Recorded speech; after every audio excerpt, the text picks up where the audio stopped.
At just 4 years old, Josiah Thomas was forced into a nightmare no child should even have the vocabulary to imagine, an act of violence so monstrous it didn't just steal her mother forever. It crushed Josiah's tiny body and rewired the course of her life. What happened that night didn't just break a family. It sent shockwaves through Decatur, Illinois, leaving parents clutching their kids a little tighter and wondering how evil could walk the streets wearing such an ordinary face. And the reason behind it, the pathetic, senseless trigger that set everything in motion, was almost too ridiculous to believe. A Snapchat comment.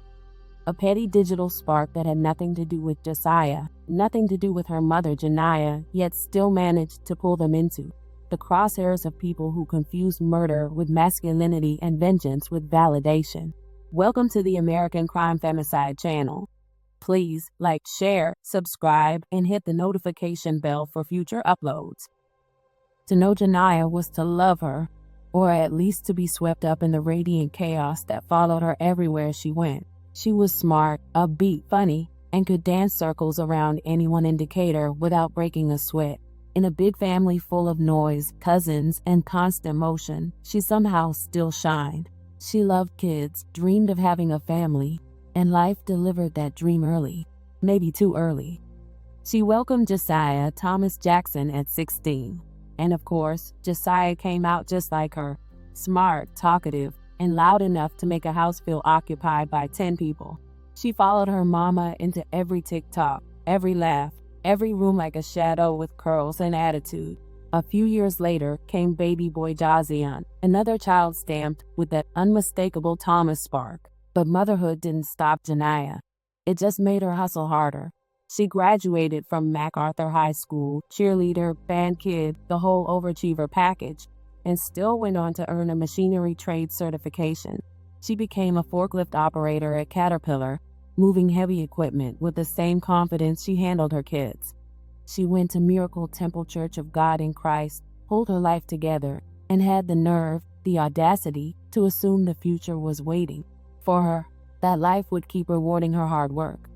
She even found out she was expecting another little girl in 2023, Janiah Brielle Thomas. Janiah was glowing, planning, dreaming. But life doesn't care about your dreams, and the streets of Decatur, they care even less. On March 8, 2023, Janiah sat on the couch with her 2 children, pregnant, belly resting, as she tried to catch a moment of peace. Instead, several young men, wannabe soldiers in a war only they understood, unloaded a barrage of bullets into her home like they were filming an audition tape for a low-budget action movie. One shot after another, as if they were trying to prove something to the darkness outside. Like any good mother, she grabbed her babies and tried to shield them, but chaos moves faster than instinct. By the time they hit the floor, 2 of them were never getting up again. Josiah took a bullet that shattered her right eye and nose bone. The same bullet that ripped out her eye initially traveled through her pregnant mother's head. Josiah survived, barely. Her eye did not. But Janiah and baby Janiah didn't survive their injuries. They died as doctors fought to pull them back. Janiah and the baby were laid to rest on March 23, 2023. A heartbreaking, surreal ceremony for lives violently ripped away over nonsense. Thankfully, Josiah, bruised and bandaged, was home in time to say goodbye to her mother and baby sister. And afterward, the family did what grieving Black families have become experts at. They vowed to fight for justice, to push through the kind of pain that corrodes people from the inside out. Janiah was so sweet and kind, and she didn't deserve what happened to her. Her 20-year-old cousin was shot and killed in Decatur last week. Now people are stepping up to support the kids she left behind, including a 4-year-old who was also shot. It happened Wednesday afternoon on North Wilford Street near the intersection of Grand Avenue. WCIA3 Scarlett O'Hara joins us now. Scarlett, hasn't an arrest been made yet? Decatur police say one 17-year-old has been arrested for first-degree murder. 2 other teenagers are still wanted, a 15-year-old and 18-year-old Matavius Anderson. While law enforcement work to find all those responsible, the family of Janiah Thomas is grappling with unthinkable loss. I do feel like the community is behind solving this case. For one, because she was 26 weeks pregnant, 20 years old. Rashonda Bond Partee says the city of Decatur has been shaken by the murder of her cousin, Janiah Thomas. She didn't take pride in anything more than being a mother. A crime that Police Chief Shane Brandel was compelled to address directly over social media, asking people to stand up against gun violence. In a Facebook post, he said the department is deeply saddened and, quote, "We will relentlessly pursue those responsible for this act of pure barbarism until they are brought to justice.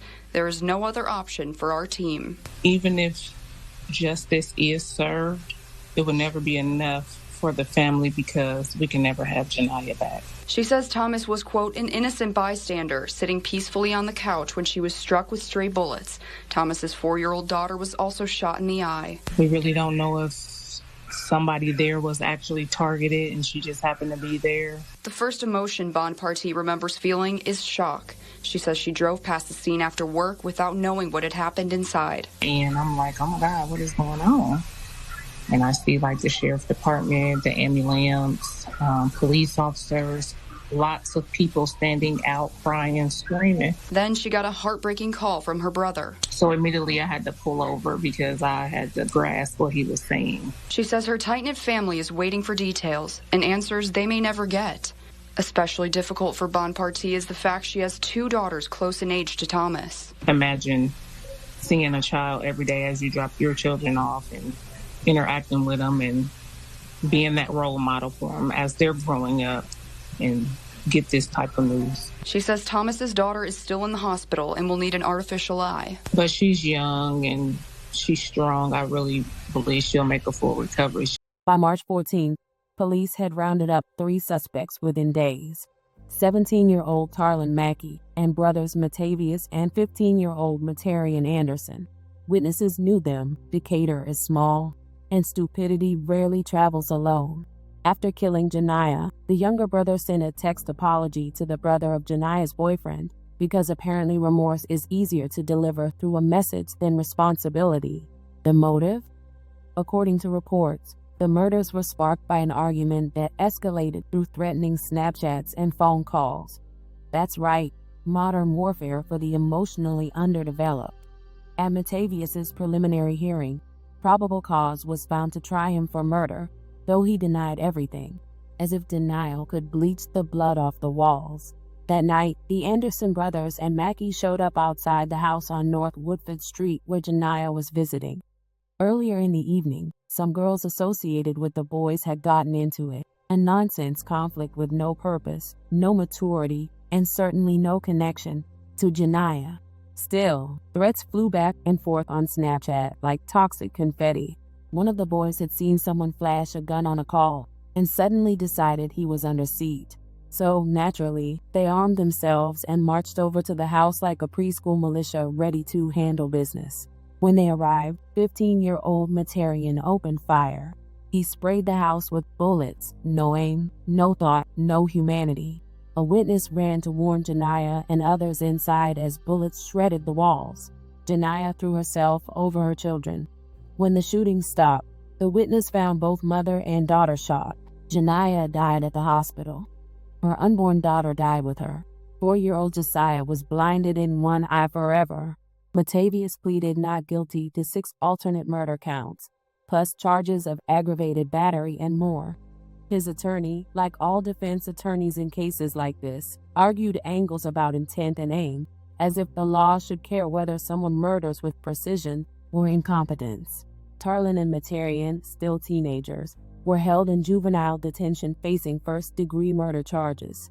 Everyone involved knew each other's circumstances, including the fact that Janiah was pregnant. But bullets don't care who's expecting, and neither did the boys who fired them.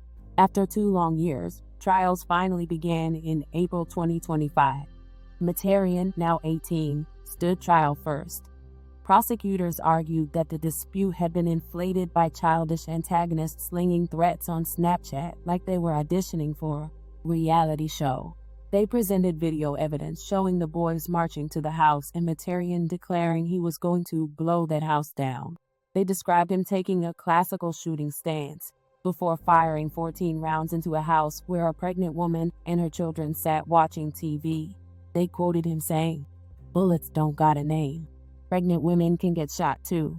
Yet his defense attorney claimed the video helped him, arguing he lacked intent because he fired randomly from 35 yards away, essentially arguing he was too reckless to be a murderer, too chaotic to care, too immature to understand death. But the law didn't buy it. Tarlin took a plea deal for residential burglary and got 10 years.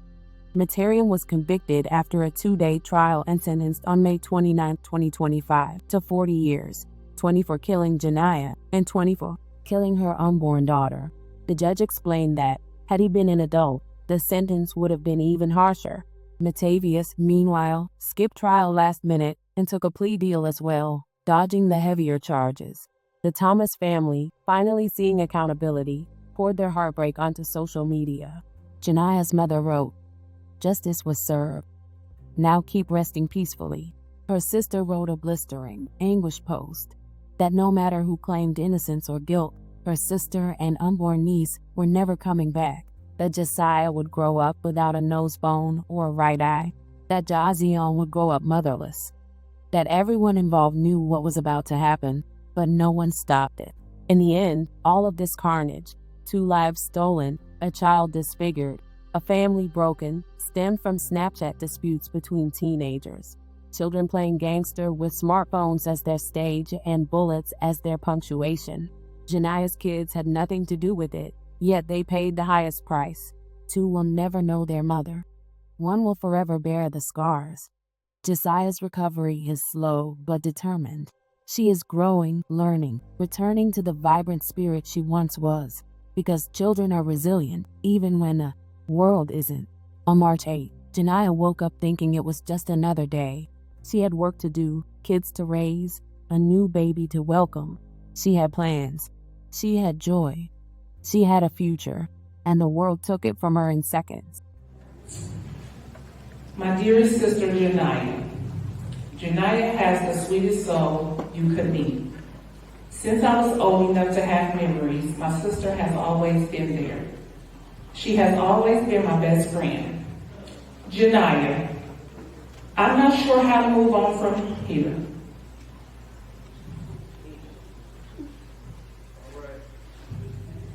Life without you, I never imagined. Going to Kizzy's will never be the same because I know you will never walk through that door again.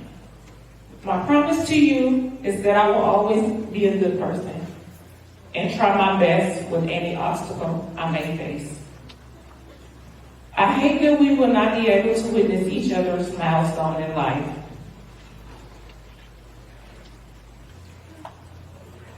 I wish I would have gotten the opportunity to meet my new niece, Janiah.